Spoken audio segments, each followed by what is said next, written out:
E a ideia desse papo hoje aqui é muito mais dar um olhar do conjunto da obra desses pensadores, deste pensamento determinado e as suas consequências no nosso dia a dia.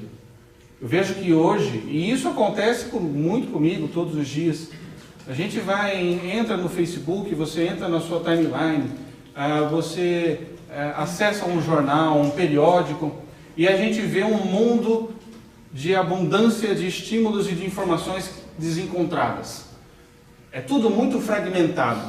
No meio desse fragmento todo, a nossa intuição capta, às vezes, algumas ligações. Você fala, pô, mas esse evento aqui conversa com aquele, e esse se conecta com o outro. E esta fragmentação, eu não acredito que ela seja, de modo algum, algo do acaso. Ela faz parte de uma estrutura, de um pensamento, que a gente vai ver daqui a pouco, a sua origem. E ele, neste caos todo, ele também está organizado para atingir um determinado fim. Então, sem maiores delongas, falando aqui um pouco sobre essa origem desse pensamento que nos dias de hoje a gente chama de pensamento esquerdista. Então o ano é 1300, as universidades estão surgindo.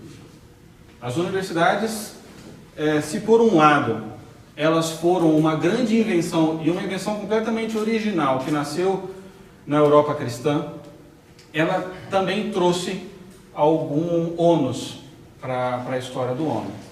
Ela fez com que o crescimento técnico ele encontrasse uma velocidade como nunca antes. Ao mesmo tempo, ele relativizou bastante o conceito da verdade. Até o surgimento das universidades, o conceito da verdade para as pessoas era algo mais ou menos claro. São Tomás de Aquino havia dito que a verdade era uma relação, era uma adequação entre o intelecto e o objeto. E a verdade, ela estava nesta relação entre o meu intelecto e aquilo que eu enxergo. Então a verdade não está nem somente nos objetos, nem somente dentro de mim, mas ele começa nos objetos e ele termina na minha consciência. Esse era o conceito de verdade. E é interessante notar que os escolásticos e todos os estudantes daquele período, eles faziam aquela devoção pela causa da verdade, não para terem um emprego melhor, não para serem reconhecidos como tal, mas por uma vocação de vida. Para os gregos, na época de Sócrates, de Platão, de Aristóteles, a meta da filosofia e da educação era elevar a mente humana até as suas máximas possibilidades. Quando chega na época da escolástica, entra um degrau a mais nessa meta da educação e da filosofia, que era, além de elevar a mente humana ao máximo das suas possibilidades, mas também adicionava a meta de se contemplar a verdade. E a contemplação é uma experiência pessoal que você tem com o mundo à sua volta, com os objetos. Quando chega às universidades, o padrão de verdade começa a decair. Por quê? Porque aparece essa figura do diploma. Nenhum escolástico, São Tomás de Aquino não tinha um pedaço de papel dizendo que ele era um grande doutor, nem Hugo de São Vítor, nem Bernardo de Claraval e nem Santo Agostinho. Ninguém precisou de um pedaço de papel. Eles simplesmente conheciam muito, e estudavam muito e devotavam a sua vida porque entendiam que aquilo era a sua vocação. Com as universidades surge o diploma. O diploma, na verdade, ele era uma autorização para que um docente de filosofia pudesse ensinar em qualquer parte do mundo. Então, foi a primeira carteirada da história. Se eu chegava, eu vou falar aqui, mas eu tenho esse papel, eu posso falar. O fato é que, com a disseminação dos diplomas, você começou a ter um sério problema de autoridade. Peraí, tem um monte de gente diplomado aqui, e um está falando uma coisa, o outro está falando outra. e já não se preocupava, já não existia uma preocupação como dos escolásticos, de pegar todo o conhecimento e você unificar num único edifício. Agora você começa a ter algumas verdades mais individualizadas, se a gente pode dizer dessa maneira.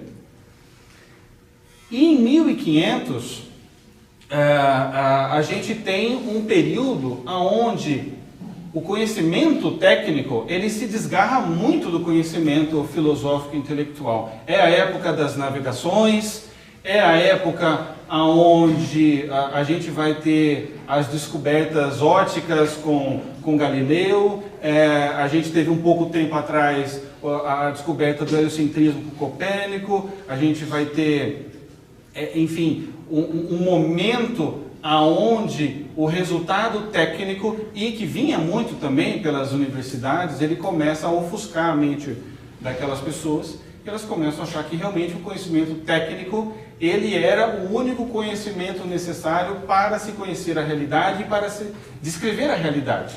E isso foi muito acentuado com Newton. Newton, eu não vou poder entrar muito profundamente em cada um desses autores, porque a gente não vence aqui, mas Newton, ele fazia parte dessa corrente que nasceu um pouco com Descartes, de que a ideia dele é de que por trás do mundo, do universo, existia como que uma mecânica. Existiam leis que se pareciam um pouco com aquelas máquinas que estavam sendo inventadas pelo homem, e que uma vez que nós descobríssemos as leis internas desses movimentos, nós poderíamos não só sermos capazes de entender o mundo à nossa volta, mas até de alguma maneira de assumir o controle dessas leis, das leis do universo. E aí surge a ideia do mecanicismo newtoniano. E de fato, Newton, quando ele escreve a sua publicação principal, ele escreve com o nome de uma filosofia. Mas era uma filosofia bem matemática. E o fato que era uma leitura difícil num período onde os sábios antigos agora estavam preocupados em dar aulas. E realmente você não tinha muitas pessoas disponíveis para confrontar aquelas teses. Né? O Leibniz dizia, olha, isso não faz sentido, essa lei de que existe um espaço que existe por si mesmo, um tempo que ele é eterno. E o Newton dizia, sim, mas faz sentido, eu faço a conta aqui e dá certo. Na verdade, a gente já estava vivendo um momento de grande deterioração do intelecto humano, embora a técnica estava muito pujante. Logo que Newton escreveu a respeito das suas leis, especialmente a questão do espaço e do tempo, houve uma grande discussão na época, mas a questão não ficou muito fechada. Quando Kant surge, Kant ele vê que as ciências dependiam muito de que as teses de Newton estivessem corretas. Tanto que ele recebeu uma grande aproximação dos iluministas, que logo depois que ele divulgou a sua primeira crítica à razão humana. E a tentativa de Kant foi, se o Newton ele está certo, quer dizer, se existe realmente, se o mundo e a realidade está moldada num espaço e no tempo, o ser humano faz parte do mundo, e a mente humana está dentro do mundo também. Então, se é dessa maneira, como eu tenho certeza de que quando eu estou vendo o mundo, eu estou vendo realmente o mundo como ele é? Então, Kant ele fez uma transmutação da física newtoniana para dentro da mente humana. Né? No fundo, as três grandes obras do Kant eram obras que buscavam trazer as consequências lógicas daquela tese, que não conseguia ainda ser provada por Newton, para o campo da intelecção humana. Na verdade, se você olhar Kant, você pode enxergá-lo como um grande autor da psicologia humana. Então ele vai tentar desvendar como funcionam os pensamentos, como funciona a percepção humana. E quando Kant ele começa a trazer essa noção do espaço e do tempo, quer dizer, então o mundo ele se acomoda num espaço, né? Tomás de Aquino dizia que o espaço não existia, a única coisa que existe realmente é a extensão dos corpos. E realmente o conceito de um espaço que existe por si mesmo e que acomoda todas as coisas, ela é muito problemática, porque se você precisa de um espaço para acomodar o mundo, o universo, você vai precisar de um outro espaço para acomodar esse espaço, né?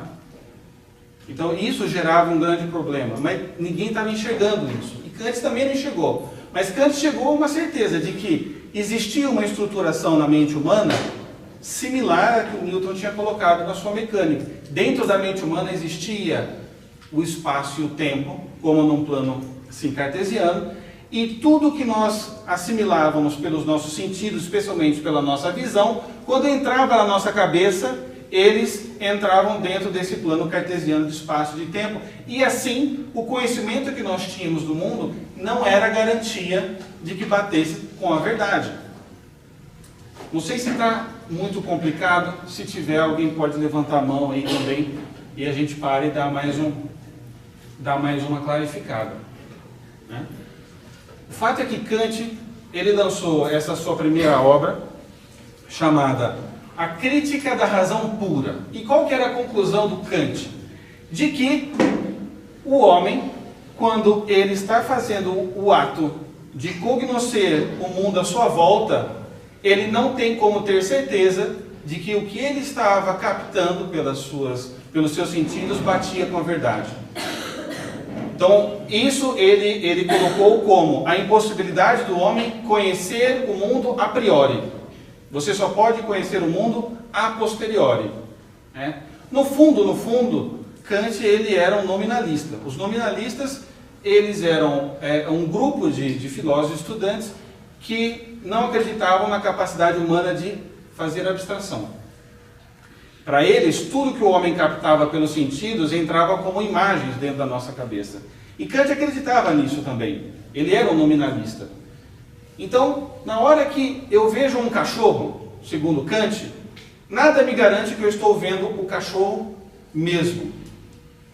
Por quê? Porque uma vez que eu enxergo um cachorro, eu estou enxergando um lado do cachorro. Eu não tenho como conhecer o cachorro em si mesmo. O fato é, o que para Kant era uma limitação da capacidade do homem de conhecer o mundo, na verdade fazia parte da própria estrutura das coisas. Nenhum cachorro é capaz de se revelar a todas as pessoas ao mesmo tempo, em toda a sua totalidade, né? Quando eu vejo um cavalo de costas, e eu não consigo enxergar o cavalo em si mesmo e esgotar a sua essência e ver todos os seus lados, Kant achava que isso era uma deficiência da capacidade cognitiva do homem. Mas na verdade não. Isso é uma própria característica do mundo. Aquele cavalo não consegue se mostrar inteiramente em si mesmo, né?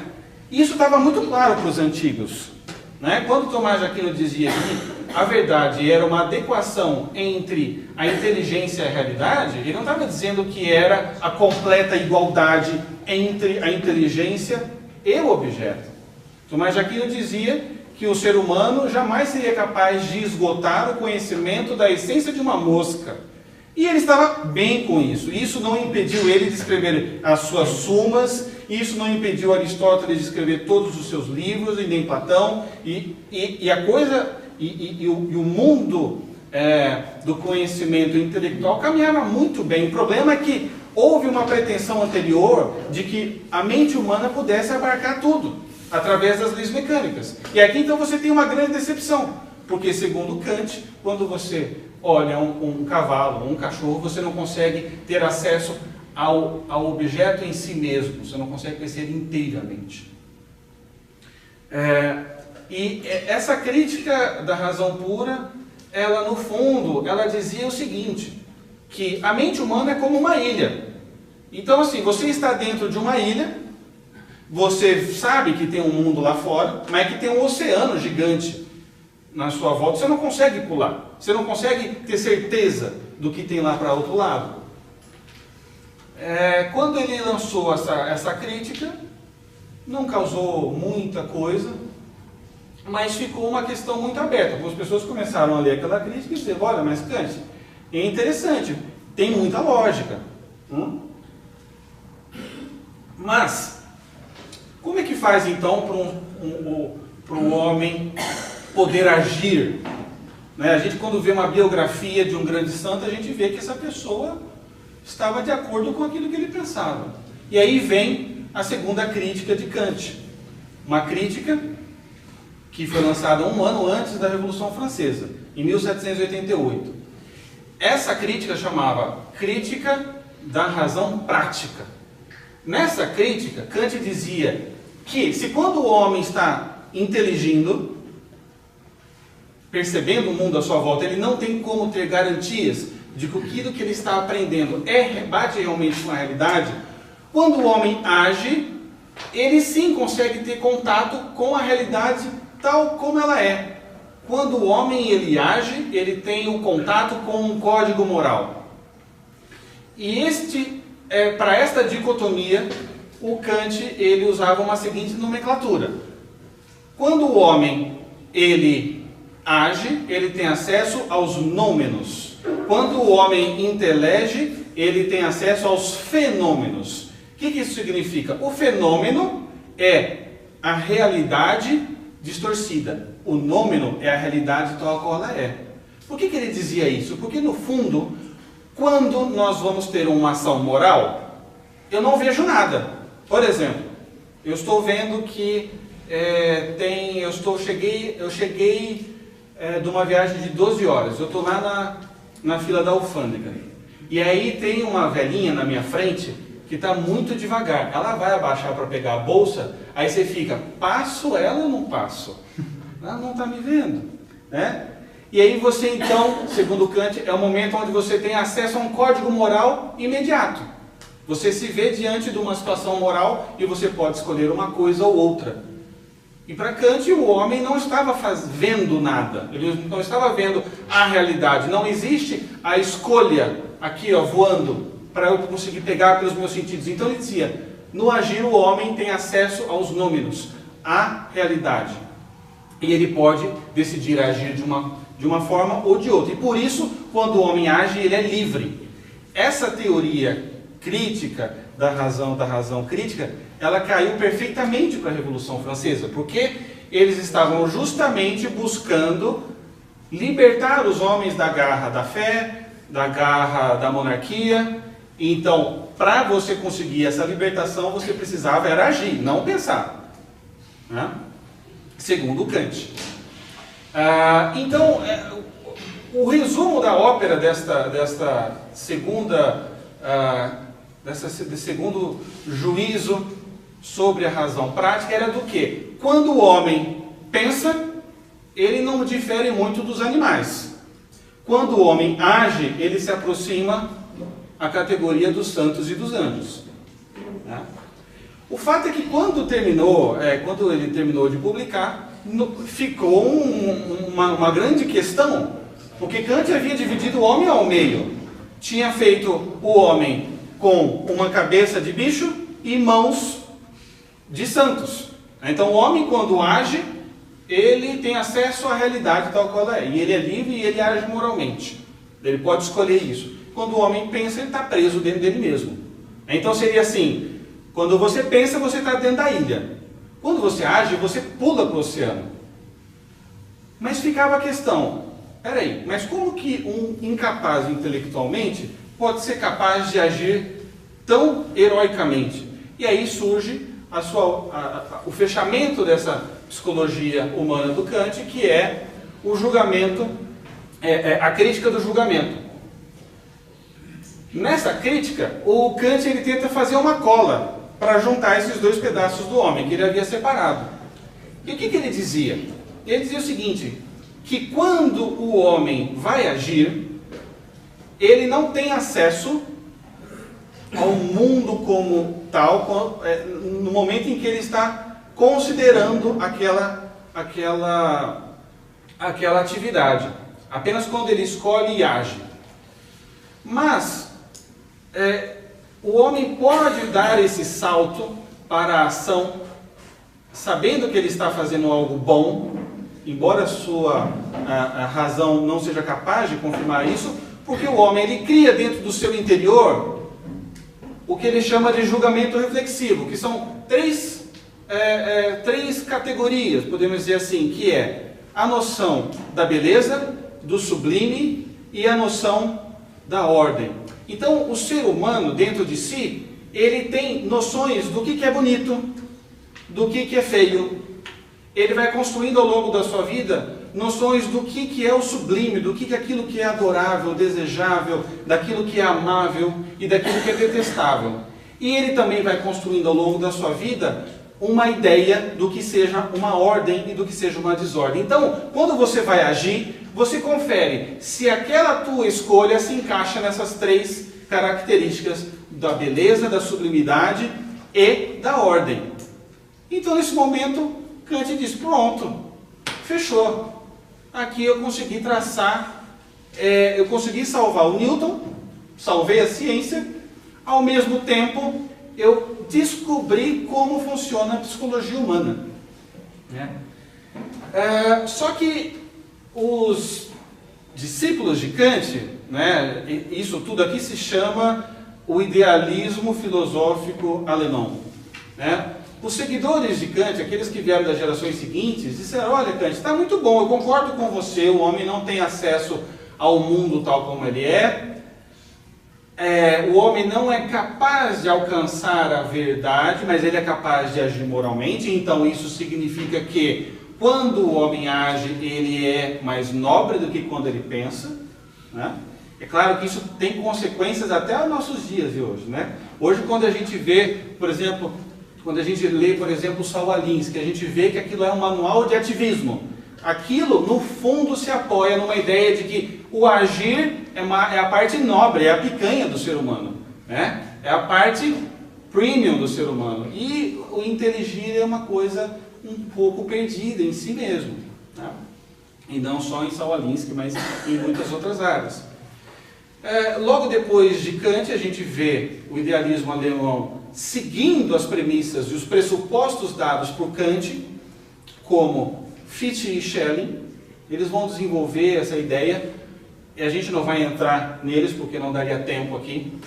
O meu cronômetro ele é implacável. Mas o fato é que, algumas décadas depois, surge na Prússia um filósofo chamado Hegel. Quem já ouviu falar de Hegel aqui? Só para eu saber. Uau, é a vantagem de ser o último palestrante, Todo mundo sabe tudo. Ótimo. Hegel, ele fica desolado com aquela herança da filosofia do idealismo alemão. Porque ele concorda com Kant de que o homem, pela sua limitação cognitiva, não consegue ter acesso à verdade. Nesse momento, está muito claro para Hegel que o conceito de verdade, ele é a igualdade entre a minha inteligência e o objeto, a igualdade. Mas Hegel ele via essa dificuldade. Entre a minha inteligência e essa garrafa de água Bonafonte, muito gostosa, refrescante, existe o meu conhecimento. O meu conhecimento é como o filtro do ar-condicionado do meu carro. Então, assim, entre eu e o ar gelado tem um filtro. Então, esse filtro, ele distorce o ar gelado. O meu conhecimento, ele age de uma maneira parecida, segundo esse idealismo alemão.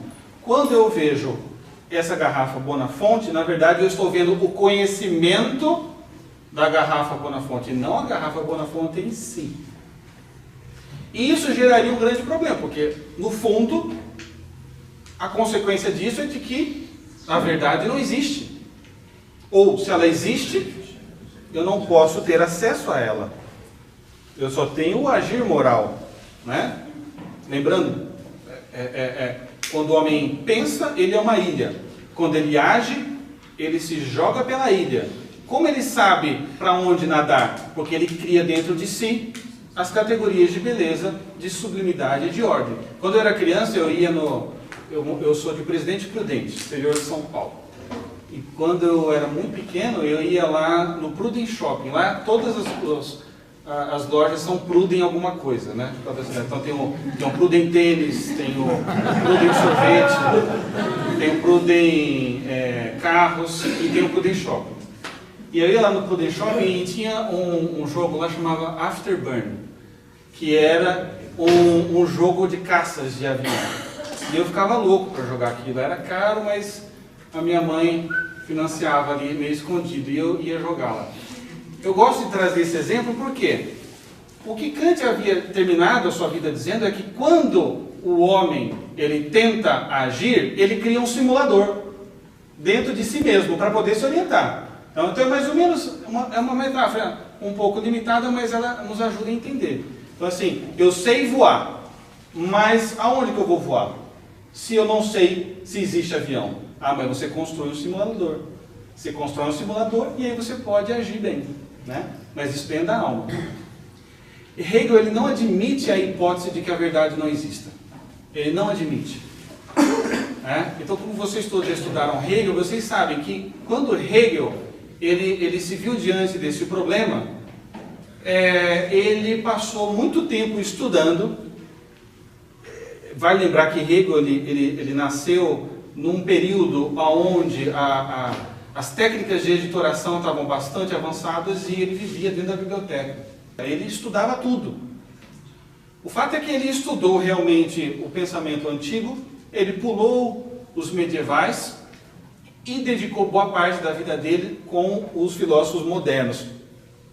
E ele começou a reparar que existia uma grande contradição entre esses filósofos. Um dizia uma coisa, outro dizia outra. Na época dos medievais não era assim. Existia um acréscimo, aquele edifício de conhecimento. Mas na época moderna existia uma disputa, né? Então cada um tinha seu diploma, o conhecimento já servia como uma forma de ter uma vida melhor, né? Kant dava aula, por exemplo, tinha lá o seu salário, né? Na época os escolásticos não tinham salário, eles viviam realmente para aquilo. Então o Hegel ele começou a ver que o conhecimento dele estava sendo construído na base daquilo que os antigos colocavam que era a dialética. O que é a dialética? A dialética, como vista por Sócrates, por Platão e por Aristóteles, era um método para você chegar a verdades mais ou menos firmes sobre qualquer coisa, né? Então, por exemplo, eu estou querendo conhecer uma pessoa lá no meu trabalho nova. Aí, isso é a tese. Eu tenho uma tese a respeito dessa pessoa. Aí eu olho e falo assim, esse cara não foi com a minha cara, não gosto dele. Aí você vai, põe o teu fone de ouvido e volta a trabalhar. Passa alguns dias, esse cara aqui, não sei, viu? Aí daqui a pouco, você escuta alguém falando, poxa, esse cara é muito legal. Aí você para e você se depara com uma antítese, que é o quê? Que é o contrário daquela tua primeira ideia. Aí, talvez esse cara seja legal mesmo.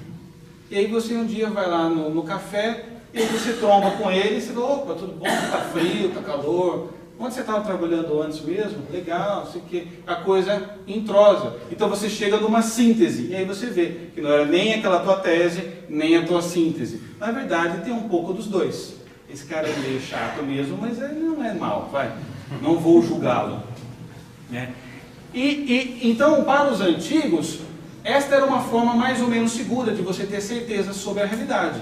Você cria uma tese, a maneira de você verificar se essa tese procede é você fazer um contrário dela, que é a antítese, e depois desta confrontação surge uma síntese. E Hegel começou a ter um insight. Poxa, o meu conhecimento, ele também caminha dessa maneira. E quando eu vejo os filósofos modernos, eu vejo que Kant é a sua tese, aí chega Fichte, que é a antítese, aí chega o Schelling, que é a sua síntese, e eu estou aprendendo desta maneira. Então, o Hegel ele chega à seguinte conclusão. Não, a verdade ela existe, mas ela é um processo que está ocorrendo na história. Mas isso não eliminava o problema do filtro do conhecimento que eu acabei de falar. Então, Hegel ele dá um salto, ele diz, bom, a verdade existe porque eu estou encontrando a verdade, mas qual que é a maneira da verdade existir se existe um filtro na minha cabeça? Aqui é onde ele dá um salto, que ele diz o seguinte, a única maneira de existir uma verdade é se existir um espírito universal, e esse espírito universal, ele está criando um processo de tese, de antítese e de síntese na história do mundo, para chegar a se conhecer plenamente. Né? Então, é uma ideia muito doida no primeiro momento, mas ela tem muito lógica, porque Hegel ele vê que a única maneira da verdade existir é ser, bom, agora ela não existe, mas talvez no futuro ela exista. E ela será o resultado final de um processo de dialética. Uma dialética que se move pela história. Então ele cria essa teoria, ele cria essa espécie de Deus panteísta, mas que não tem nada de divino, mas é uma espécie de Deus panteísta que está em todas as coisas, que é o Espírito Universal, e ele criou o mundo, e nós, e todas as coisas, como a sua antítese, como uma maneira dele ter uma confrontação entre si mesmo e a sua antítese e chegar à síntese da verdade. Né? Eu até pedi para gravar essa aula, para depois vocês apertarem pause e dar um e ouvir isso 58 vezes, porque é muito difícil mesmo. Né? Mas Hegel levou isso muito a sério, porque ele viveu um processo de descoberta do conhecimento através da dialética. Então, o Hegel ele começou a olhar para a natureza e ele vê, poxa, olha só a árvore, como que a árvore surge? Primeiro cai uma semente, a semente é a tese. Aí a semente precisa, que é viva, precisa do seu contrário, que é morrer para sair dela um arbusto. Isto é a sua antítese. E a árvore então é a síntese. E ele começou a olhar que isso acontecia em várias outras partes da natureza. Então o mundo estava se estruturando como tese, antítese e síntese. Se alguém chegasse para o Hegel e falasse assim, Hegel, existe a verdade? Ele diria, talvez, muito provavelmente, a verdade, ela ainda não existe, mas ela vai existir. E nós estamos caminhando para ela. E como eu descobri isto, eu sou a síntese final do conhecimento. Todos os que vieram antes de mim, eles estavam fazendo tese, antítese e síntese. E aí dessa verdade nova sai uma nova antítese e uma nova síntese. E dessa briga toda saiu o primeiro ser na história que percebeu tudo isso, que sou eu, esse que vos fala. E eu atingi o absoluto. Né? Eu atingi o absoluto. No fundo, existem alguns autores até que afirmam que Hegel ele bebia muito de alguns autores esotéricos, né? Talvez bebesse também por fora, né? Mas tem muita lógica, quer dizer, a verdade ela não existe porque eu tenho o problema do conhecimento, mas se existir um ente superior que está procurando se conhecer em todas as coisas, e todas as vezes que eu, Silvio, Rodrigo, toda vez que você descobre um assunto novo e que você faz um processo dialético para chegar a uma verdade, você está ajudando o Espírito Universal a conhecer mais do mundo. Né? Quando a gente ouve a palavra alien, o que significa alien? Né? É um outro, é alguém que não sou eu, é alguém fora de mim. O que é o conceito da alienação para Hegel? É o seguinte, existe um Espírito Universal que no começo de tudo, ele não sabia de si mesmo, então ele se alienou, ele criou um outro eu. Ele criou o mundo, o cosmos e todas as coisas. E desta alienação, ele está buscando se reconhecer neste ente que ele pensa que está fora dele, mas na verdade é ele mesmo. E quando ele se reincorpora, ele atinge um grau muito alto de consciência. Ah, este outro não é outro, sou eu estou consciente disso. Então, não existirá diferença entre a inteligência do Espírito Universal e todas as coisas, porque todas as coisas fazem parte dele mesmo. né? Então aqui foi quando Hegel conseguiu matar a charada. É verdade, não tem como o ser humano, pelo seu conhecimento, descobrir a verdade. Mas se existir um espírito universal que faça a igualdade entre a sua inteligência e tudo, ele é tudo, e ele está num processo de dialética, de autoconhecimento. E todas as vezes que nós estudamos e passamos por um método que eu descrevi no meu livro chamado Fenomenologia do Espírito, então um dia o Espírito Universal vai ter a sua consciência e nós chegaremos à verdade final e ao absoluto. Esta era uma teoria muito complicada, mas muito sofisticada. Ninguém pode dizer o Hegel de que ele tinha preguiça. Ele pegou o enigma de Kant e ele deu uma solução para a verdade existir. Quando Hegel ele morreu, ele deixou este livro, Fenomenologia do Espírito, que era uma obra única na história da filosofia moderna, porque ele havia sido, até então, o primeiro filósofo a provocar nos seus alunos um método para a descoberta da verdade, algo que os antigos, especialmente os escolásticos, faziam, né? Quando chegou a filosofia moderna, eles tentaram condensar a verdade num papel, num livro, né? Então, eu posso captar a verdade, ou descobrir que a verdade não existe, e colocar num papel, imprimir e está resolvido.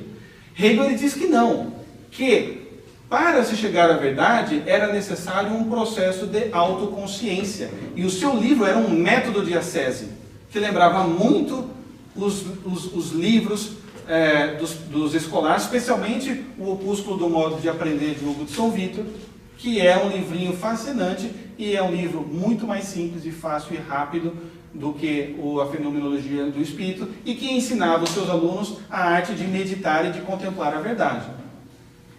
Então, nesse sentido, Hegel foi único na história da filosofia moderna, né? Como diria o Mário Ferreira dos Santos, não existem problemas insolúveis, existem problemas mal formulados, né?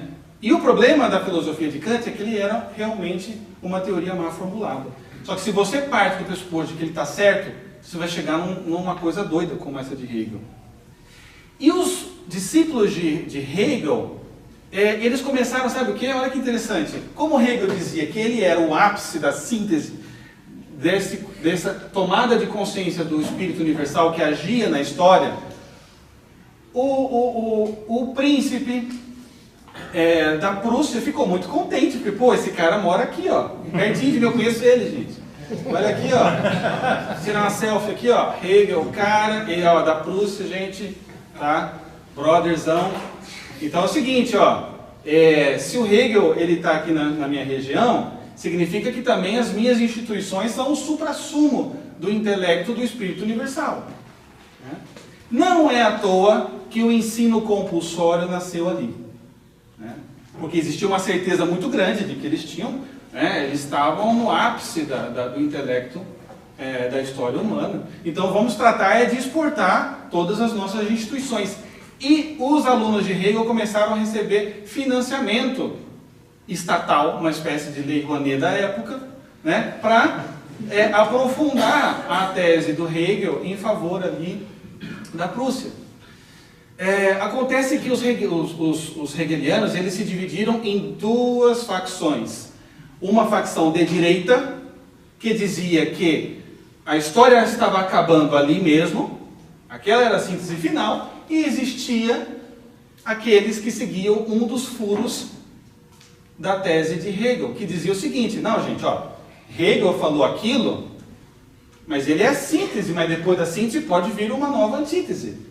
Então, eles eram os hegelianos de esquerda, e os hegelianos de esquerda começaram a criticar tudo em sua volta, inclusive aquela monarquia, as instituições da Prússia, começaram a fazer oposição política a tudo. Começaram a criticar tudo, porque o método de Hegel ensinava que para você chegar à verdade, você precisava de pancadaria, de confrontação de ideias. E aí, Marx era um desses, né? E nesse momento, eles perderam a bolsa deles, a Bolsa Prússia. Eles perderam, né? Marx sofreu com isso. Tem um livrinho aqui, chamada aqui As Três Fontes, por Lenin, onde Lenin ele descreve esse processo, dizendo que o Marx ficou muito pobre e tal. Enfim. Entre esses hegelianos de esquerda existia um que se destacou. Ele não tem tanto peso na história do pensamento moderno, mas Marx o tornou notório, chamado Feuerbach. O que dizia o Ludwig Feuerbach?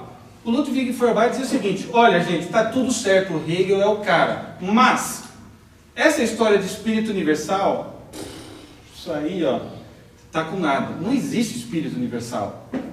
Ele está certo, tudo o resto. Existe um motor na história que se move através da dialética, mas não tem espírito universal nenhum. São os seres humanos que se movem em bloco e que pensam juntos, e que criam tese e antítese e síntese, e assim a humanidade vai evoluindo. Asterisco.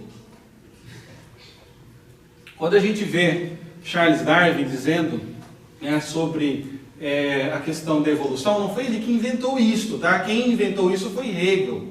Hegel antecipou a teoria evolucionista em muitas décadas, certo? Essa ideia de que existe uma evolução e que necessariamente tudo que vem de novo é melhor do que que é o antigo, essa é uma ideia genuinamente hegeliana, tá? Depois incorporada por Darwin, que começou a perceber que realmente existia um padrão dialético também na natureza e tudo mais, e depois, tivemos a incorporação das ideias do Darwin no darwinismo social, com Margaret Singer, que depois deu origem, em paralelo, às teses de eugenia, né? Então, o homem também está em evolução, então existem antíteses humanas por aí que precisam ser superadas por uma síntese e tudo mais, né? Não é à toa que a Alemanha e a Prússia estão no coração das duas guerras mundiais. Não dá para aprofundar isso aqui agora. Mas realmente faz muito, tem muita conexão. E eu estava falando sobre Feuerbach. Feuerbach escreveu um livro que se chamava A Essência do Cristianismo, onde Feuerbach dizia o seguinte, que no fundo a religião cristã, e Hegel, parênteses, Hegel ele dizia que a religião cristã era a penúltima etapa da evolução da dialética no mundo. E ele era o último, mas a religião cristã era boa também. Era a penúltima, mas medalha de prata para a religião cristã. Não dá para pontua, tudo mais, tá bom. O que acontece? O Feuerbach, ele dizia que, tira o espírito universal, o que existe a humanidade se move em bloco. E a humanidade se alienou como espírito universal e criou um outro seu, que é a noção de Deus. E nessa noção de Deus, o homem projetou todas os seus anseios de pureza, de misericórdia, de bondade. Ele criou um ser que personificava tudo aquilo que o homem queria ser, mas não conseguia. Mas que havia chegado o tempo do homem atingir um grau de consciência tão grande a ponto de que ele poderia gerar uma síntese do cristianismo, incorporar toda a antropologia cristã e seguir em frente. Não precisa mais de religião cristã, porque isso é uma alienação do homem, né? Feuerbach, ele se dizia materialista, ele era ateu. Quando Marx ficou sabendo do ensaio, deste ensaio da essência do cristianismo do Ludwig Feuerbach, eles tiveram um embate. Porque Marx dizia, você, Feuerbach, você é ateu coisa nenhuma. Sabe por quê? Porque você acredita na ideia de que existe um mundo externo. Não existe mundo externo. Você não leu o Kant? O Kant ele diz que só existe o agir humano. O homem não tem capacidade de descobrir e perceber e ter certeza de que o mundo externo existe. E quando você acredita que o mundo externo existe, você está implicitamente dando crédito a um Criador. Você acredita na criatura, você está falando que não acredita no Criador. Ou Feuerbach, você está errado, isso não é materialismo.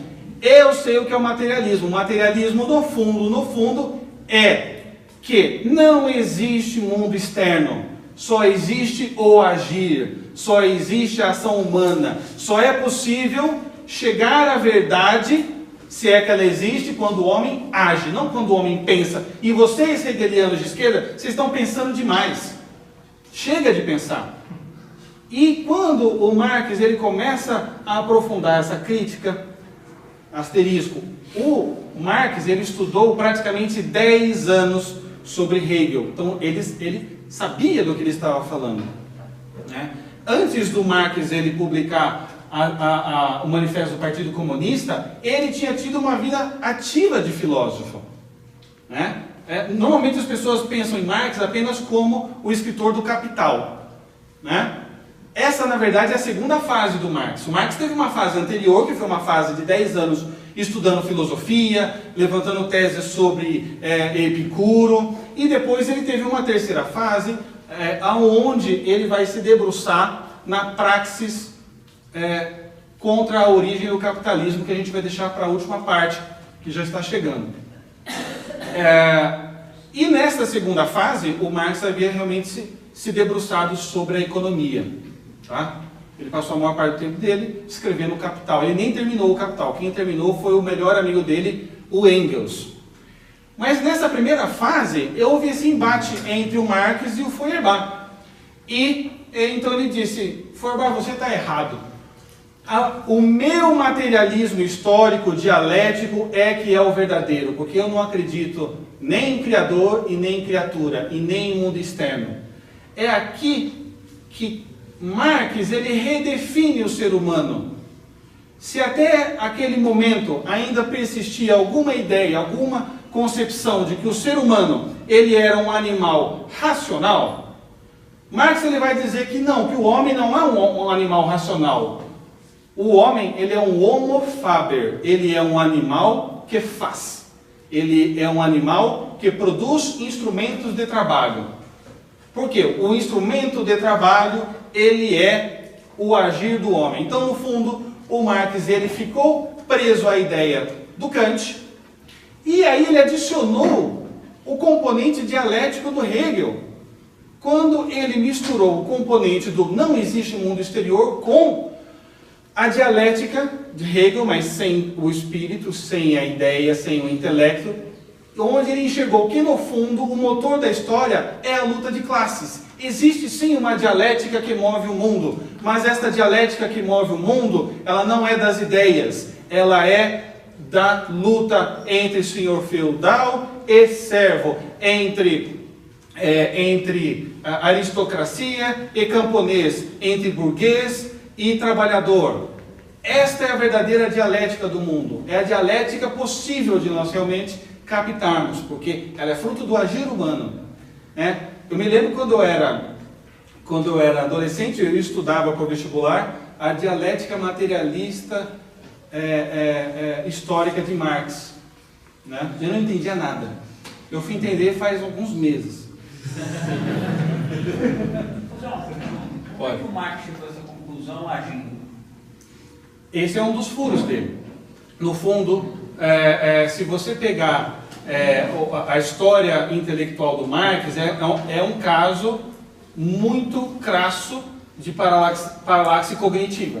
Então você sai da sua mente e você enxerga o mundo fora de si mesmo. Então você cria uma teoria que se aplica a todos menos a você, né? Então, sim, isso existe, esse furo totalmente. Isso é uma coisa que eu ia colocar no final. Marx, não, obrigado. Está prestando atenção mais do que qualquer um aqui, né? Então, realmente, o Marx, ele chega nessa conclusão através do intelecto, e não fabricando um machadinho ou uma linha de produção, né? Quer dizer, mas, enfim, uma época onde o conceito de verdade foi modificada para um conceito subjetivo, né? Quer dizer, até hoje a gente vê isso, isso aí é a sua verdade, hein? Dizer, a verdade não pode ser verificada, né, pelo modelo kantiano. E Hegel e Marx, eles prosseguem isso. É que Marx ele pega uma parte do Kant, uma parte de Hegel, e ele define, no fundo, que a história se move com uma dialética de luta de classes. E aí, tem muita gente que acha que o Marx, ele queria fazer a revolução, mas não era bem assim. O Marx, ele anteviu a revolução, porque ele estava vendo que estava tendo lutas de classe ao longo de toda a história. É claro que é uma visão super parcial, que desconsidera todas as associações livres que existiram na história do mundo, né? Mas ele escolhe essa parte, né? Hegel havia também tratado um pouco sobre isso, né? E ele diz que, então, aquele momento presente era aquele silêncio antes da próxima onda. E a próxima onda era uma revolução do proletariado. O proletariado, ele faria a síntese de toda aquela situação de tese e antítese que se personificava na luta de classes. Então, quando Marx ele escreve o seu manifesto do Partido Comunista, no fundo ele está querendo aumentar o grau de conscientização dos operários. Vocês estão alienados, vocês não sabem. Eu sei, então estou aqui para avisá-los. O capitalismo, pelas suas próprias contradições internas, ele irá ser demolido. Ele será demolido. E vocês são o último estágio da humanidade. Lá no fundo. Eu nunca vi nenhum comunista de verdade defendendo o capitalismo ao máximo para que ele possa encontrar suas próprias contradições e ser odito. Porque, pelo ponto de vista filosófico, teria que ser isso que teria que fazer ser feito. Claro. Deixar o capitalismo ao máximo para que aquelas contradições dele acabassem. Isso. Não, mas são muitos os que pensam assim. E a gente já vai chegar nisso agora, né? Logo depois que Marx ele morre, ele deixa algumas obras inacabadas, que serão concluídas pelo Engels. E o fato foi que, naquele momento, logo após a morte do Marx, o marxismo ele se dividiu basicamente em duas correntes. Tá? A corrente russa, onde estava acontecendo a Revolução Bolchevique, por Lenin, e estava acontecendo um marxismo muito alemão. O marxismo alemão, ele se caracteriza por uma paciência. Eles estavam como que esperando a revolução chegar. E quando Marx escreveu os seus textos, realmente a Europa estava vivendo um momento de grande convulsão. Eles achavam que esta revolução final estava na iminência de acontecer. Então eles precisavam, no fundo, aumentar o grau de consciência dos operários e avisá-los, vai chegar. E podemos acelerar esse processo. Podemos acelerar esse processo, se todos tomarem consciência, né? O que aconteceu foi que esses pensadores marxistas que iam para a Rússia, eles chegaram lá, eles não viram uma ditadura do proletariado. Eles viram só uma ditadura. Eles viram sangue nas ruas. Eles viram destruição. Marx ele dizia que a revolução do proletariado, ele seria, na verdade, o penúltimo estágio para chegar na utopia, porque o último estágio mesmo seria o desmantelamento do Estado. E quando esses marxistas da Alemanha foram para a Rússia, eles viram que, na verdade, não estava tendo nenhuma ditadura do proletariado, que era só ditadura, que aquilo era uma corrupção sem fim e que aquilo era uma subjeção do homem sobre o homem. Quem estava no partido mandava mais. E dentro do partido você tinha pessoas que se sobrepunham, né? Inclusive, Bertrand Russell, ele foi um dos que conheceram, ele teve uma reunião de 1 hora com o Lenin, e ele voltou de lá e escreveu uma carta dizendo que aquilo que ele tinha visto não tinha nada a ver com o que tinha sido prometido. Então, os marxistas da Alemanha se dividiram em duas partes. A primeira parte era a parte liderada por Eduard Bernstein, que deu origem ao Partido Social Democrata da Alemanha e que deu origem à linha do PSDB. Tá? Então, é esta linha que diz o seguinte: olha, Marx estava certo, tudo beleza, mas não vai haver uma revolução, tá? Não vai existir uma utopia, mas tudo o resto a gente pode aproveitar. A gente pode fazer um modo de gerar esta sociedade ideal, que é igualitária, onde todos são iguais, onde não há diferenças de classes, de renda e de nada. Então, através da ferramenta da justiça social, sabe-se lá o que é isso. Eu sei que justiça social, todo final do mês no meu Lerix tem lá justiça social e vai um montão do meu dinheiro embora, né? Para a justiça social. Eu não vejo esse dinheiro depois. Mas surgiu então esta linha do Edward Bernstein. Inclusive, se você procurar entre a fundação do PSDB, ele é citado. E uma outra linha na Alemanha, que foi o que deu origem mais aos partidos comunistas no resto do mundo, que realmente estão querendo acelerar a revolução. O PCB, o Partido Comunista, todos os partidos comunistas do mundo vieram dessa segunda linha, que sim, acreditavam que a revolução ia vir e que era preciso mesmo acelerar esse processo e conscientizar os operários do mundo todo. Operários unidos, vocês não estão sabendo, mas vai chegar e vai ser demais. Só quebrar o gelo um pouco. Bom, esse é um momento importante na história do pensamento marxista, porque Marx havia identificado, né, que realmente o homem ele só se realiza na praxis, e numa praxis praxis significa prática, né? Então chega de filosofar, agora é a hora da praxis, é a hora de fazer. Vamos colocar em obra o aceleramento da dialética histórica. Vamos conscientizar os operários e vamos para essa utopia. Quando chegou em 1922, Marx já tinha morrido, o Engels tinha ido na casa do Marx, encontrou lá alguns manuscritos, ele terminou algumas das obras, ele terminou o Capital, ele terminou um livrinho que ninguém conhecia, que não havia sido editado, que remontava a sua primeira fase, que se chama 11 Teses sobre Ludwig Feuerbach. Ele usava aquilo para orientação pessoal, onde ele usou aquilo para orientar a sua linha intelectual. E Engels também terminou um livro chamado A Origem da Família, da Propriedade Privada e do Estado.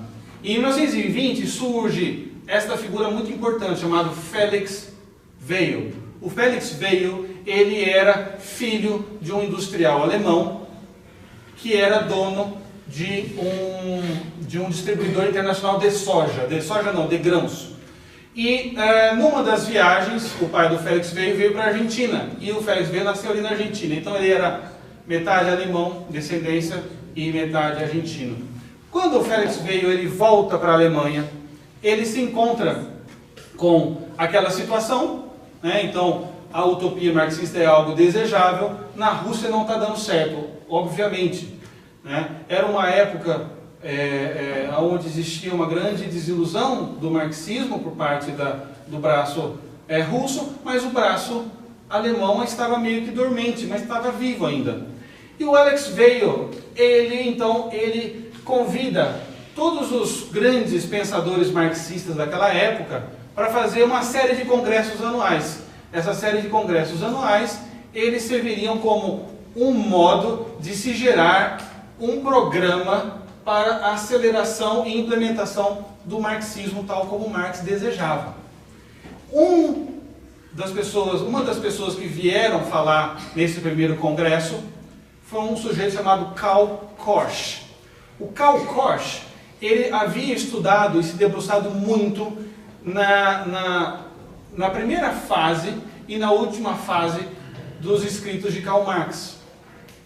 E ele percebeu o seguinte, gente, o Karl Marx ele dizia que para o mundo, para o homem chegar ao seu final brilhante, ele precisaria desmantelar o Estado. A gente está aqui tentando acelerar a revolução, mas esse é o penúltimo estágio. O último é o desmantelamento do Estado. E nós estamos vendo pela situação na Rússia que você pode até tomar o poder e socializar todos os meios de produção, e o Estado não cai. Isso é porque o Estado tem uma vida própria. O Estado foi fundado sob uma raiz má, que é a estrutura econômica de produção burguesa. Então, se nós derrubarmos o governo e tomarmos a economia, o Estado ainda vai segurar tudo aquilo, o status quo. Então, no fundo, a mensagem que Marx disse, e ninguém pegou direito, é que é preciso também desmantelar o Estado. Mas para desmantelar o Estado, nós precisamos atacar uma estrutura invisível do Estado, a subestrutura. É uma estrutura que a gente não vê, mas que dá sustentação ao Estado e à produção burguesa dos meios de produção. Então, o Karl Korsch, ele joga a luz para um campo que ainda ninguém tinha percebido muito, que não estava tanto mais na organização de sindicatos, da formação de grupos de revolucionários operários, mas num programa de atividade voltado para um campo mais amplo do que só a das linhas de montagem de fábrica. Porque eu posso tomar a fábrica, mas ainda vai sobrar o direito, vai sobrar a filosofia, vai sobrar as instituições universitárias, vai sobrar as artes, vai sobrar um mundo ainda. Então nós temos que trabalhar também neste campo. Quando o Felix veio e escutou isso, ele ficou assim, embasbacado. Ele disse, pronto, não precisa de mais nenhum congresso. O que esse sujeito falou é isso mesmo que nós temos que fazer. Então é o seguinte, quando a gente começa, E desta reunião surgiu a ideia, então, de se fazer um grupo de estudos para se aprofundar as ideias do Karl Korsch. E foi aí a fundação do Instituto de Pesquisas Sociológicas de Frankfurt, que depois foi conveniada à Universidade de Frankfurt e depois foi apelidada de a Escola de Frankfurt.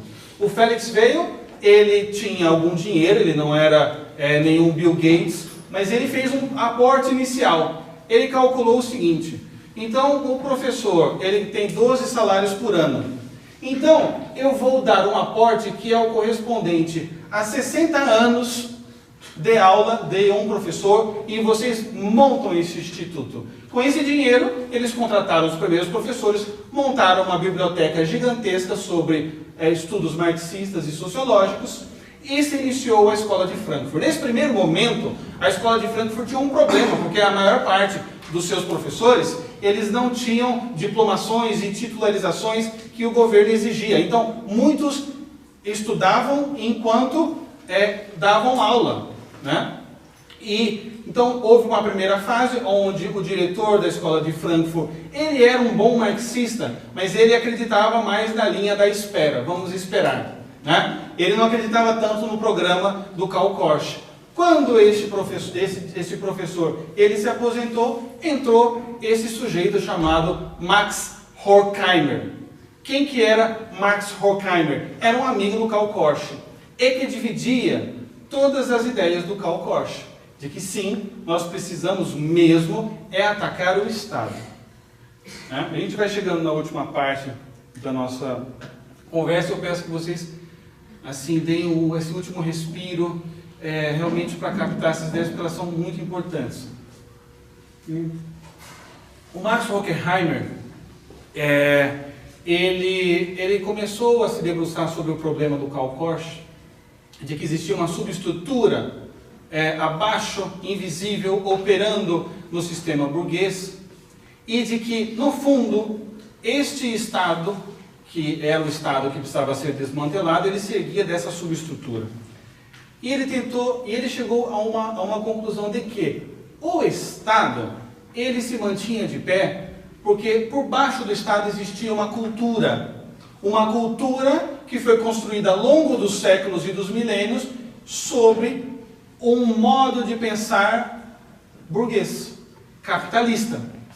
Então, não só nós somos bons marxistas quando nós focamos na tomada do poder econômico e na ditadura do proletariado, mas também quando nós ajudamos a desmantelar toda a cultura. E o que faz a cultura? A cultura ela se faz pelas artes, pela religião, pela família, pela filosofia, pelo direito, pelas instituições intermediárias, que ele identifica 3 instituições intermediárias entre o Estado e o indivíduo, que seria a escola, a igreja e a família. Isso deveria ser muito atacado, porque se a gente não derruba a cultura segura o Estado, e aí não tem utopia. E o Horkheim, ele começou a estudar, mas como que nós podemos desenvolver um trabalho para a destruição da cultura? Através da famigerada teoria crítica. Hoje tem muita escola que diz assim, olha, aqui na minha escola a gente ajuda os alunos a pensarem, a gente ensina eles a pensarem. Ah, é? Mas como? Através da teoria crítica. A gente ensina eles que eles têm que criticar tudo. Exercer o pensamento. Isso, você tem que exercer o pensamento crítico. Então, você exercendo o pensamento crítico, meu amigo, você está obedecendo o Mark Horkheimer sem saber. Porque ele é o inventor da teoria crítica. Ele escreveu um livro chamado Teoria Tradicional e Teoria Crítica, onde ele diz que todas as teorias tradicionais, baseadas no intelecto e no antigo modo de pensar burguês, que para ele era tipo tudo que eu não concordo, né? Tudo isso era ideologia, porque era uma invenção, o homem não tem acesso à realidade, isso é uma ideologia. Só que se nós começarmos a questionar as pessoas a respeito de suas culturas, esta cultura dissolve como um gelo debaixo do sol. A cultura não subsiste à crítica, segundo Max Horkheimer. E Max Horkheimer vai mais a fundo. E ele tenta ver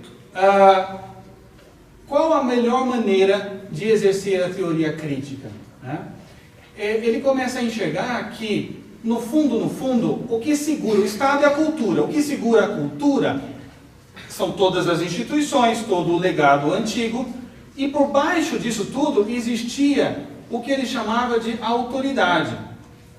O Horkheimer, ele dizia que a autoridade era a interiorização da violência estatal, que não dava liberdade para que pessoas discordassem dos meios de produção capitalista. Então, o autoritarismo era, em última análise, o que impedia a dissolução da cultura, né? Então ele vai escrever um livro chamado Autoridade e Família. Este é um livro que precisa ser traduzido para o português e feita uma análise crítica em cima dela, aos modos que o Horkheimer ensinou. Não existe ainda, né? Mas esse é um livro que ele praticamente é a pedra fundamental do programa da Escola de Frankfurt. Qual? Autoridade e Família. Não, sim, mas não tem em português. Qual? Vocês vão achar em inglês. Authority and Family. Exatamente isso. Tem em espanhol também, que é mais fácil. Tá? E no livro Autoridade e Família, o Horkheimer, ele começa a olhar para uma coisa curiosa. Ele percebeu que na história da humanidade, todas as vezes que o homem buscava escapar de uma autoridade, ele caía numa autoridade ainda maior. Então ele falou assim, olha, na Reforma Protestante, as pessoas queriam, Martinho Lutero queria se livrar da autoridade do Papa. Então eles fizeram a Revolução Protestante. Mas aí eles caíram numa autoridade ainda pior, porque agora eles caíram na autoridade direta de Deus. Eles não podem mais falar que é culpa do Papa. Agora é eles e Deus direto. Mas aí, quando aqueles protestantes, eles começaram a fugir da autoridade deles, caíram numa autoridade ainda pior, que era a autoridade dos empresários. Agora eles têm que trabalhar 17 horas por dia, 7 dias por semana. Quando eles eram católicos, nos estados papais, qualquer pessoa que tinha fome e não tinha casa, podia plantar e fazer uma horta no estado papal, e ele sobrevivia. Agora, ele não tem mais nada. Se ele não trabalha e não produz, ele morre de fome. Então ele começou a perceber que toda vez que o homem buscava fugir de uma autoridade, ele caía numa autoridade pior, e ele tinha saudade da anterior. Aqui é interessante notar que ele não coloca o seguinte, mas aí quando o proletariado buscou fugir do autoritarismo do empresário, ele caiu nas mãos do Lenin. Isso ele não fala. Isso ele não fala. Ele para ali, tá? Então, mas ele percebeu que tinha esse padrão, que funcionava ali para aqueles exemplos. Então ele falou, a raiz que segura a cultura está na autoridade. Mas da onde vem a autoridade? E aqui é onde ele chega no âmago da autoridade, no DNA da autoridade. Então assim, ele viu que tem um corpo que se chama Estado. Aí ele passou o bisturi e viu que lá tinha uns órgãos, que era a cultura. Aí ele pegou o microscópio e foi dentro do sangue. Ele achou o DNA da cultura, que era o autoritarismo, que faz as pessoas acordarem de manhã e pensar assim, bom, hoje eu tenho que trabalhar. Eu não queria trabalhar, mas o trabalho dignifica o homem, então eu vou trabalhar. Para o Horkheimer, isto é a atividade da cultura e do autoritarismo, que no fundo era uma violência do Estado burguês interiorizado em forma de valores, de religião, né? Então, para o Horkheimer, quando surgiu a primeira divisão de trabalho e começou a divisão do mundo em classes, esta cultura, para se manter no poder, foi criando valores, foi criando estruturas, uma religião que incentiva as pessoas a trabalharem, para se dignificarem, e foi modelando a maneira como as pessoas pensam. Então, como o Estado não pode descer o cacetete em todo mundo e obrigar elas para irem para as fábricas, porque o Estado não tem como abarcar esse tanto de violência, ele cria um terrorismo psicológico nessas outras instituições, que fazem parte da cultura. E o autoritarismo, ele reside em todas elas. Mas, da onde vem o autoritarismo? E aí, quando o Horkheimer ele diz, o autoritarismo, ele vem da família monogâmica e indissolúvel entre homem e mulher e seus filhos. Eu trouxe aqui umas citações do Autoridade e Família, que eu traduzi, para ajudar a gente a discorrer essa última etapa, porque ela é uma etapa bastante importante para a nossa conversa. Então ele diz o seguinte, embora, por exemplo, a consciência moral, o senso e a concepção do dever se tenham desenvolvido em ligação muito estreita com a coação e a necessidade dos mais diversos tipos, e devam mesmo ser interpretadas em larga medida como força interiorizada, como a lei exterior incorporada à própria alma, elas, no entanto, representam, afinal, na estrutura psíquica dos indivíduos, forças específicas com bases nas quais eles não só se submetem ao existente, mas também, em certas circunstâncias, se opõem a ele. Então ele está dizendo o seguinte, que a cultura cria certos valores, certas estruturas psíquicas que obrigam as pessoas a se submeterem ao sistema vigente. E ele é tão sofisticado que às vezes ele permite que alguns se oponham, inclusive ao sistema, para dar uma aparência de legitimidade. Então ele diz assim, suas esferas, portanto os hábitos, costumes, arte, religião e filosofia, em seu entrelaçamento, sempre constituem fatores dinâmicos na conservação ou ruptura de uma determinada estrutura social. A própria cultura é, a cada momento isolado, um conjunto de forças na alternação das culturas.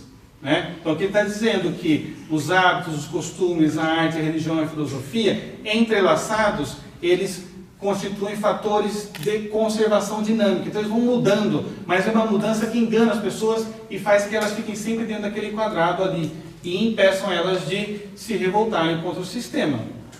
Né? E aí ele diz o seguinte, aqui é onde ele dá o salto para a família.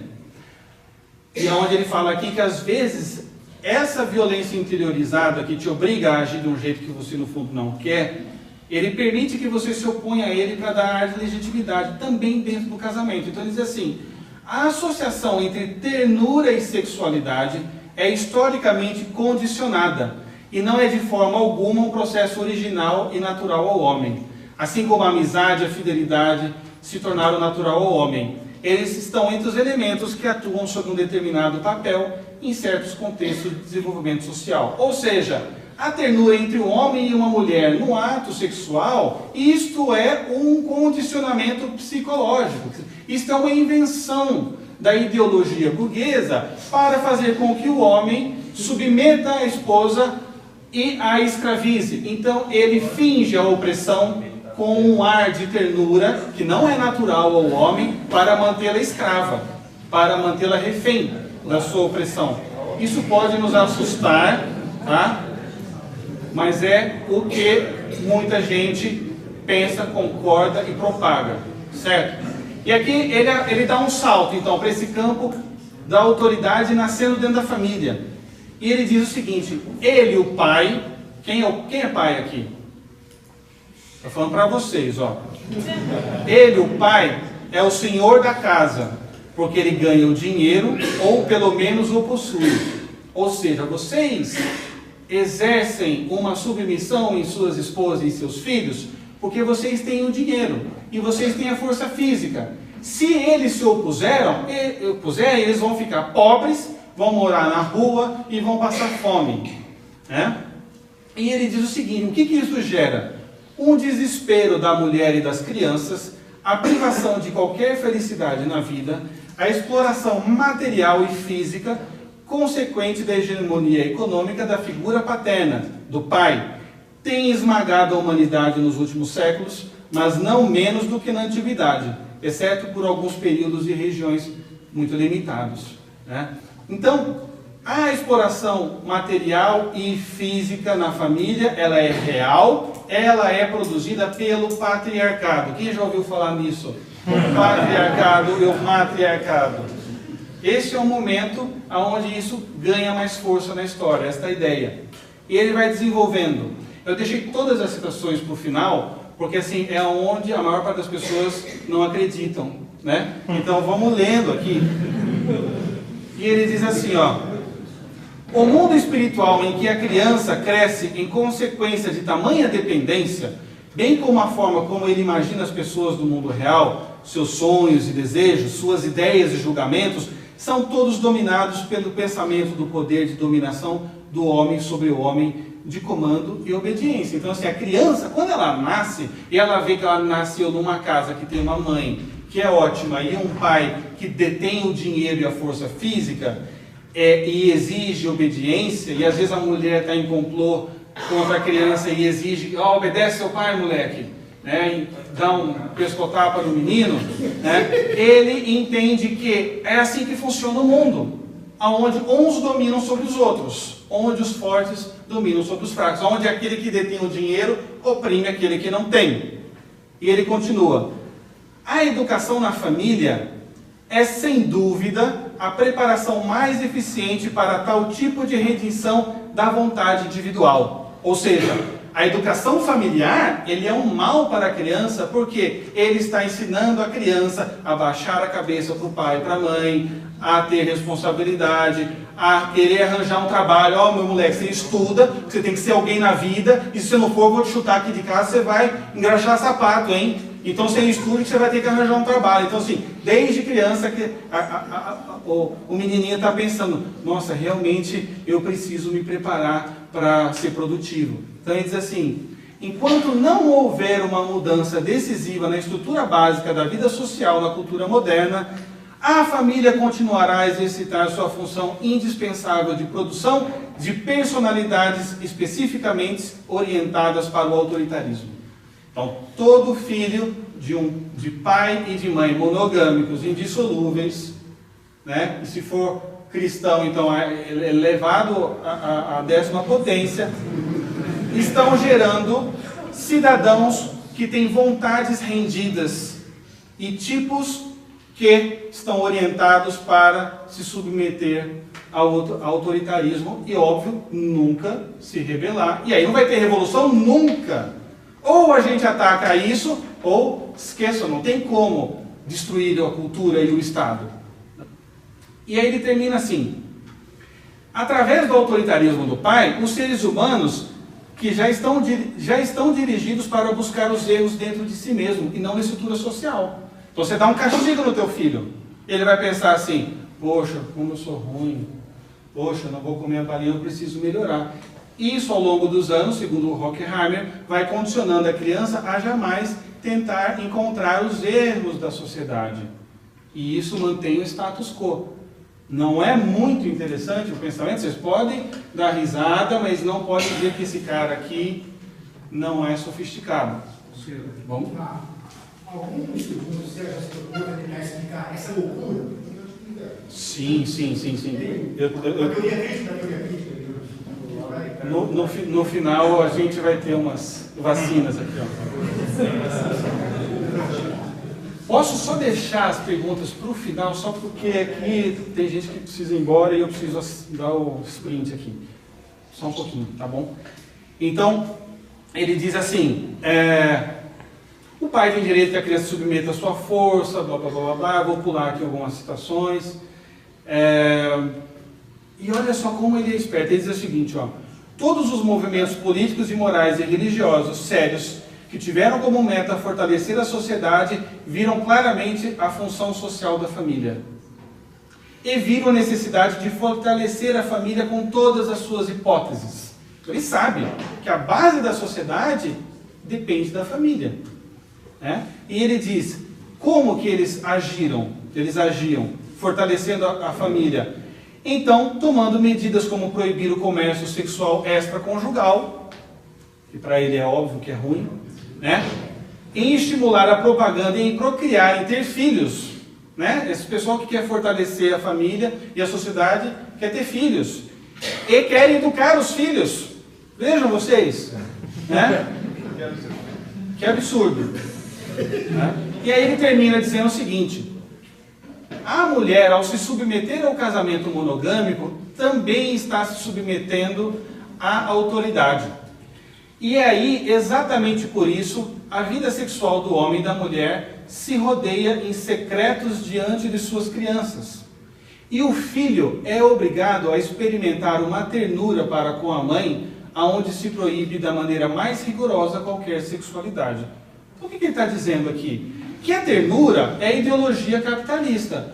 Quando a mulher se submete ao marido, eles criam um ambiente de segredos sexuais. E isso gera uma ternura nos filhos. Então o filho olha para a mãe, e vejam que absurdo, segundo Horkheimer. Tem um menino dentro da casa, ele vê uma mulher, que é a mãe dele, e ele não tem desejos sexuais pela mãe. Por quê? O pai é dono daquela mulher.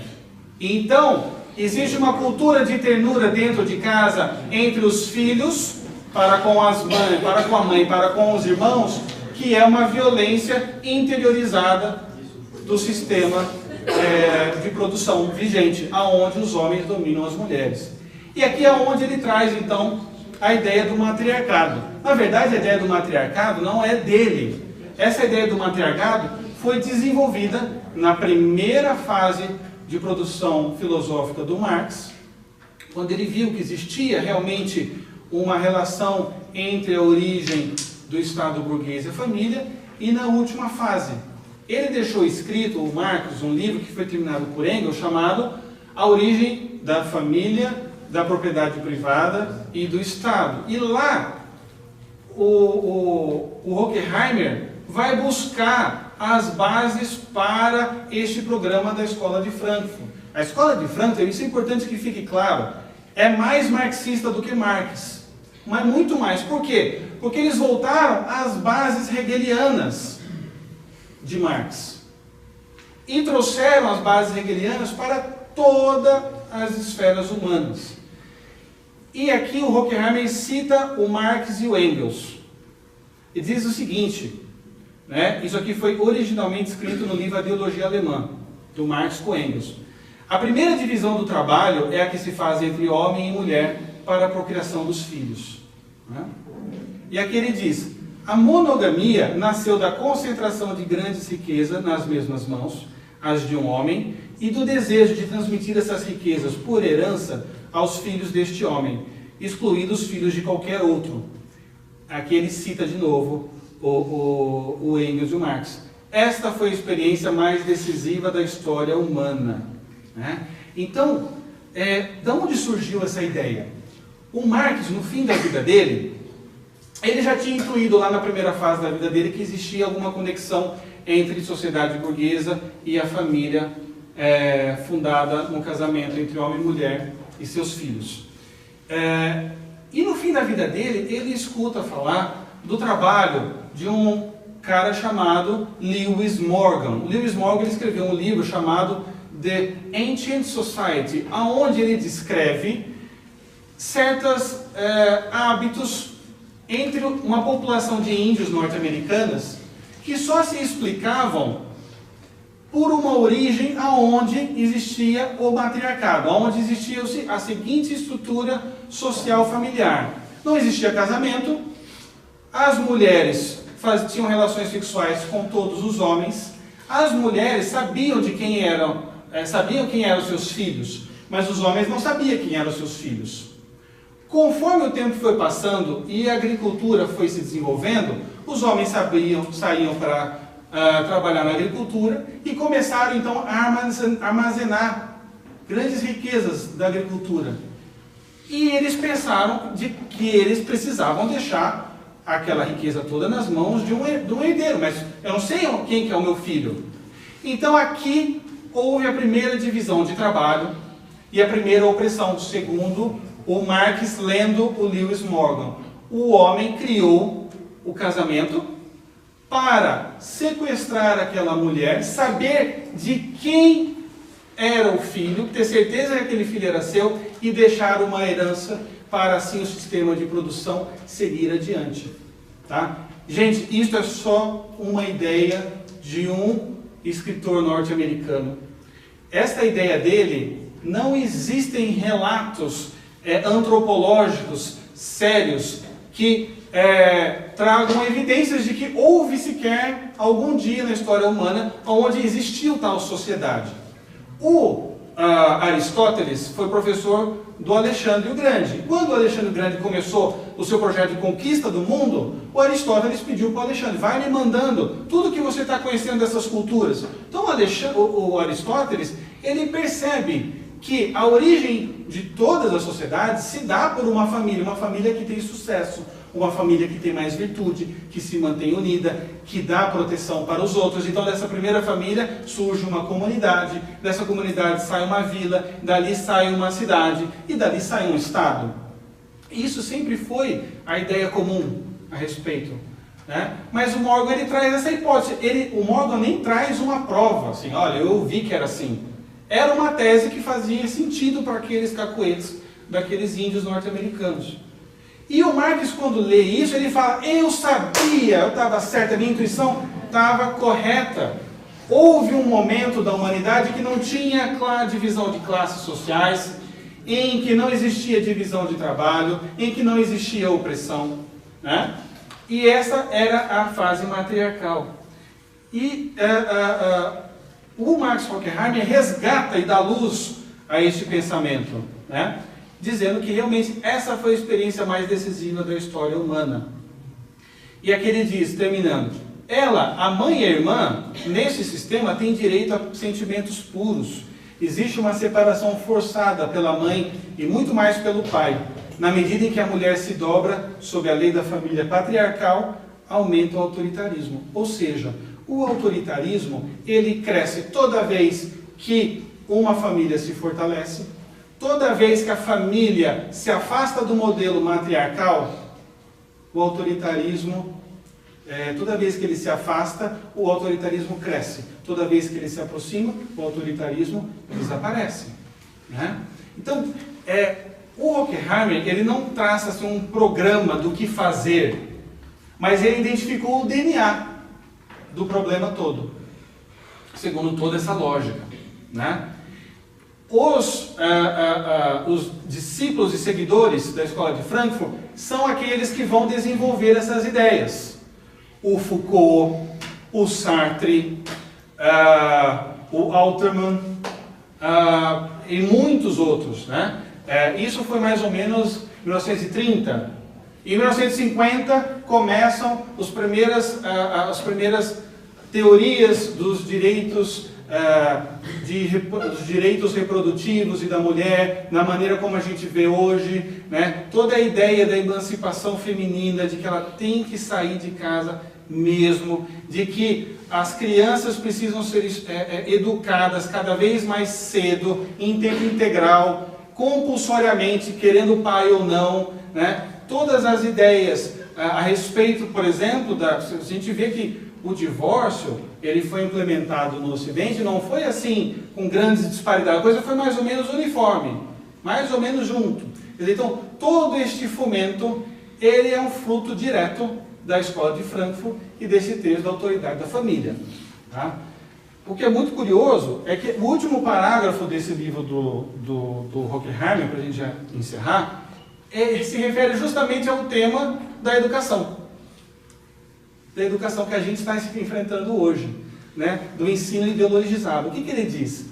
Na medida em que o capitalismo vai entrando em crise, cada vez menos a família poderá desempenhar o seu papel autoritário. Então está dizendo o seguinte, né? Pouco a pouco a família vai começar a se fragmentar. E ela não vai conseguir mais desempenhar o seu papel autoritário sobre as crianças. É isso que ele está dizendo. Como consequência, torna-se necessário, quer dizer, isso precisa acontecer, que o Estado cada vez mais assuma papéis no lugar da família. O Estado tem que assumir os filhos e assumir os papéis da família. O Estado tem que procurar produzir uma educação mais autoritária, é isso que ele está dizendo, ou pelo menos diminuir o papel que antes cabia à família e à igreja. Né? Então, o Platão, já vou encerrar e a gente já pergunta. O Platão, uma vez ele escreveu um texto dizendo assim, se perguntando, se existisse uma sociedade incorruptível onde fosse governado pelos sábios, seria possível alguma maneira de corromper essa sociedade? Porque se você for pagar uma propina, eles são sábios, eles amam a sabedoria, eles não querem dinheiro. Como é que se faz? E o Platão ele dá a receita. Ele diz o seguinte, sim, é possível destruir uma sociedade dessa por uma leve alteração na educação. Então, a gente vê que no final das contas, hoje, após essa fase de grandes políticas, e o esquerdismo mundial adotou todas essas políticas de desintegração familiar, eu não estou dizendo aqui que quem se divorcia é mal, é errado, vai para o inferno, eu não estou fazendo nenhum julgamento de valor, esse é o programa deles, tá? Então, na medida em que este programa foi sendo adotado pelas esquerdas do mundo todo, seguidores da escola de Frankfurt, a gente vê, ao mesmo tempo, um assédio cada vez maior do Estado a respeito da educação das crianças. Então, hoje, se vocês me perguntarem, Silvio, o que você diz então? Você está aí falando da esquerda, então você está dizendo que é para ser da direita, é para ser dos conservadores aí, desses caras aí que estão defendendo as coisas, tudo que existe de ruim no mundo, né? Eu vou dizer, não é isso. Você não tem que ser de direita ou conservador para desempenhar um papel fundamental diante desse cenário. A Madre Teresa de Calcutá ela dizia uma frase, isso que essas grandes mentes, esses grandes santos, eles são geniais, porque a Madre Teresa de Calcutá, ela resumiu 1h40 que vocês estão sentados aqui numa frase, ela diz assim, quer a paz mundial, vá para casa e ame a família, né? Eu podia ter falado isso se eu tinha ido embora faz tempo já. Mas é verdade, né? Hoje um papel fundamental de luta contra todo esse esquema é realmente a valorização da família. Então assim, você está de saco cheio da sua mulher, eu vou engolir esse sapo, eu vou falar que ela é linda, eu vou comprar essa rosa aqui no semáforo, eu ajudo esse cara, já é uma distribuição de renda, e ela vai ficar super feliz. Eu não vou me divorciar, eu não vou fazer o jogo que eles querem. E quer saber mais? Eu vou educar os meus filhos. E quer saber mais? Eu vou chegar mais cedo. Ou melhor, eu vou ter um trabalho que paga um pouquinho menos para eu ter mais flexibilidade no meu dia a dia e ficar com os meus filhos. E eu vou educá-los junto com minha esposa. O paradigma da família anterior, da família cristã, ela é muito superior a qualquer tipo de ideologia política. Né? Então, quando São Paulo ele diz lá, marido, amem suas esposas como Cristo amou a igreja, este é o programa da família. Então, marido, se você está pensando em oprimir a sua esposa, ame a sua esposa como Cristo amou a igreja. Cristo nunca xingou a igreja, nunca jogou água nela, nunca gritou para assistir futebol, nunca Cristo nunca chegou para a igreja e falou assim, não, hoje eu não vou escutar você, que o trânsito estava complicado, né? Então, assim, nós temos um programa, sim, contra tudo isso, que é o fortalecimento da nossa própria família.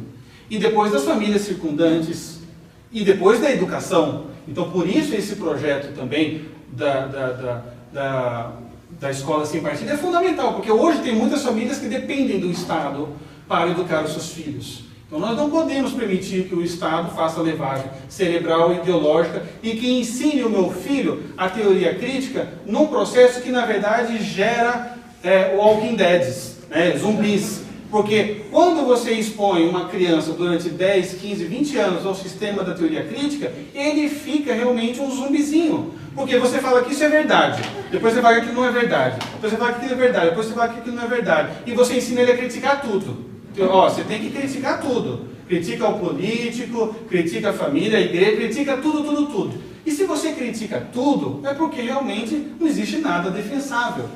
Então os seres humanos ficam muito facilmente manipuláveis. Então, hoje, o papel de atuação de todas as pessoas de bem é o do fortalecimento da família, porque a gente vê as estatísticas do desmantelamento da família, e elas não estão gerando um mundo melhor, elas estão gerando crianças que não conhecem a sua origem, perdidas nas drogas, completamente desorientadas, que acabam na violência. Não tem nada de brilhante e de síntese histórica nisso, certo? Por isso é importante, eu comecei dizendo aqui, o papel da filosofia, como dizia Pindaro, é lembrar o homem, é tirar o zoom. Se você ficar no quadrado do racionalismo kantiano, você vai cair nisso, não existe verdade, não existe nada. Então, alguém vai perguntar assim, poxa, mas como a gente resolve essa questão da verdade? Então, para terminar, São Tomás de Aquino, ele dizia que sim, o homem é capaz da verdade. E da verdade absoluta. Como? Através da abstração. Então, se você pensa assim, bom, eu não sei de nada, mas eu sei que algo existe, não estou dizendo o quê? Algo existe? Sim, algo existe. Não sei o quê, mas algo existe. Ok.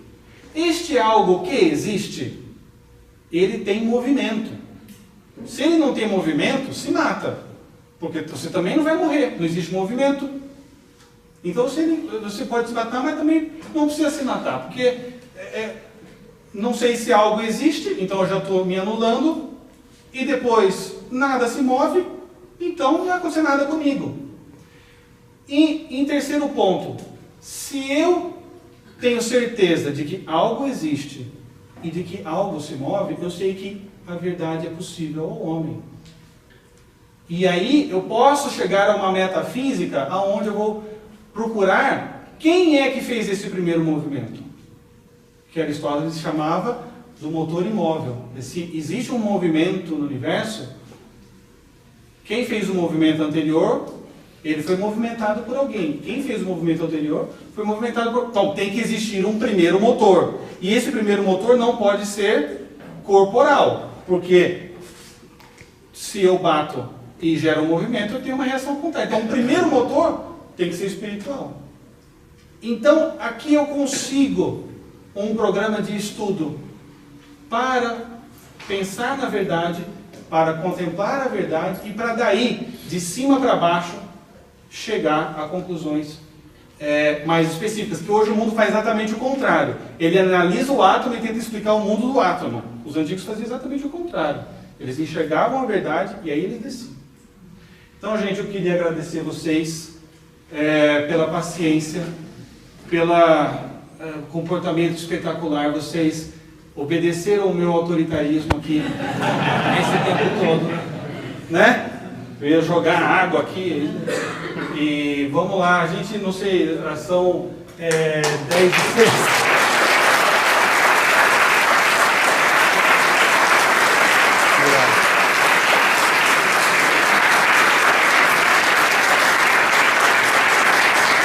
Obrigado.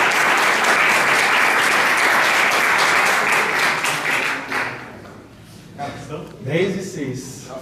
Já foi. Bom, Vocês fiquem à vontade, se alguém quiser realmente perguntar alguma coisa, eu vou estar aqui.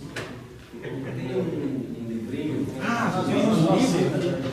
que se chama Comunismo e a Família, em que a autora lá é de graça. Aliás, tem um monte de graça. Tem batutinho, em que fala justamente sobre isso. O processo que se chega para substituir a família pelo Estado na criação do... Sim, mas é isso aí. Tem material sobre isso.